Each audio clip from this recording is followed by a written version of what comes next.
السلام عليكم ورحمة الله وبركاته. أيها التلاميذ العزيز، أهلا وسهلا ومرحبا بكم في فصل اللغة العربية. أنا أحييكم تحية وترحيبا لتعليم اللغة وتعلمها. اعلم، كانت اللغة أيها التلاميذ العزيز أي لغة كانت في أول مرة لابد أن نراعي ونهتم بأن اللغة العربية كانت أم لغة أخرى هي المحاكاة. ما معنى المحاكاة أيها التلاميذ العزيز؟ المحاكاة نحاكي كيف تكلم أهل اللغة ونعطيق الأصل.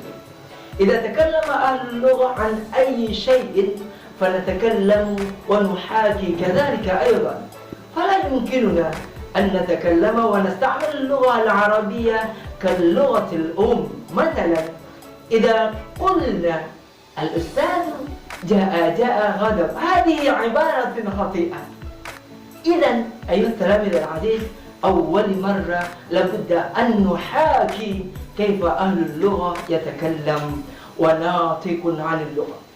الثاني، كانت اللغة إذا نتعلم عنها لابد أن نفهم بأن اللغة أساسا هي الكلام.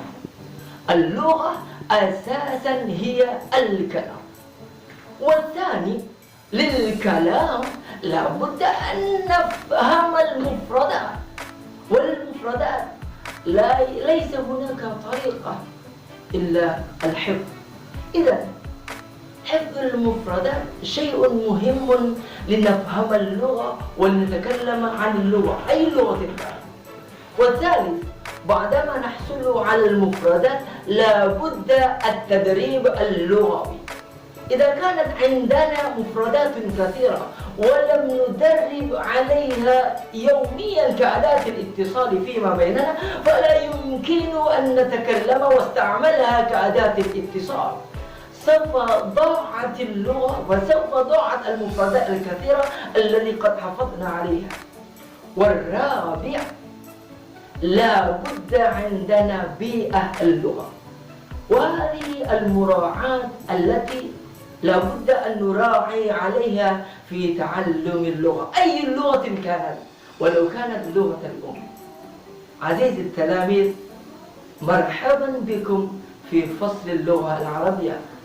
والواجب عندكم الآن عليكم أن نلخص خلاصة بليغة ماذا قلت عن فهم اللغة، وماذا قلت عن استعمال اللغة، وماذا قلت عن تعلم اللغة العربية. شكرا جزيلا لحضوركم، والسلام عليكم ورحمة الله وبركاته.